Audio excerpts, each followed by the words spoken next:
What was supposed to be a wedding planning meeting ended with a body on the floor, a man tied up with ropes waiting for police. 15th April 2022, Soy Sub-County, Uasin Gishu. Inside Nixon Bitok's house, friends had gathered for a coito, a traditional engagement meeting. This wasn't just any hangout. This was planning a future, a wedding, a union of families. But like many Kenyan gatherings, there was food, laughter, and alcohol flowing freely. Among those present, 1. Kennedy Kibet, 2. Ignatius Kibet, and several friends, all witnesses to what would unfold. At first, everything was normal, calm, and even very joyful. Then came one word, just one word. Jana. Now, in Kenya, tone is everything, and according to witnesses, this wasn't said as a compliment. It was dismissive, belittling, the kind of word that can turn a friendly conversation into a personal attack. All of a sudden, the room shifted. Voices got louder. The two men clashed. Friends stepped in, trying to cool things down, and for a moment, it worked. But here's the thing about tension. When it doesn't resolve, it waits. Like many of us, Kennedy made the decision to walk away, to leave the house, to avoid further confrontation. That should have been the end of it.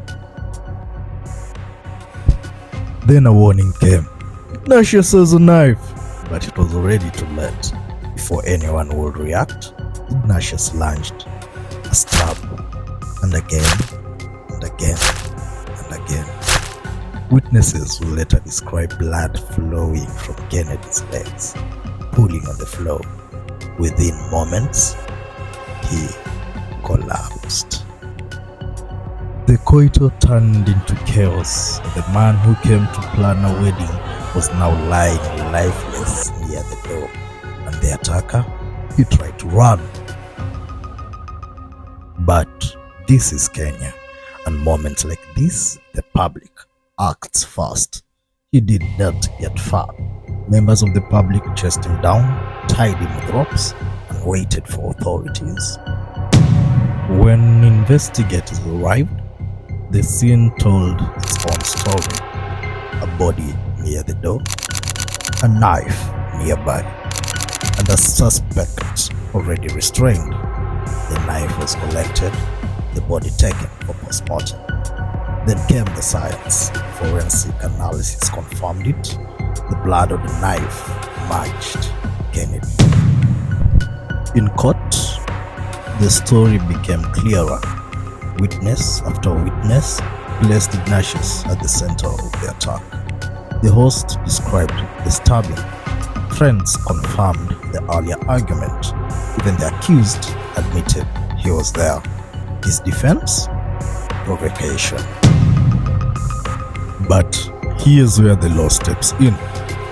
For a murder conviction in Kenya, 3 things must be proven. 1. Death occurred. 2. It was caused by an unlawful act. And 3. There was malice aforethought. In short, intention to kill or cause serious harm. The court found all 3. Why? Because stabbing someone multiple times is not a reflex. It shows intention. Walking away was an option, but the accused chose violence. The High Court made its decision. Ignatius Kibet, guilty of murder. So, what can we take from this? In Kenya, many violent crimes don't start with weapons. They start with words, ego, alcohol, and moments of lost control. But the law is clear. temporary anger does not excuse permanent consequences. One decision, one moment, and a wedding meeting became a murder case. A quick one. Next time someone walks away from an argument, let them go, because not every story ends with a second chance.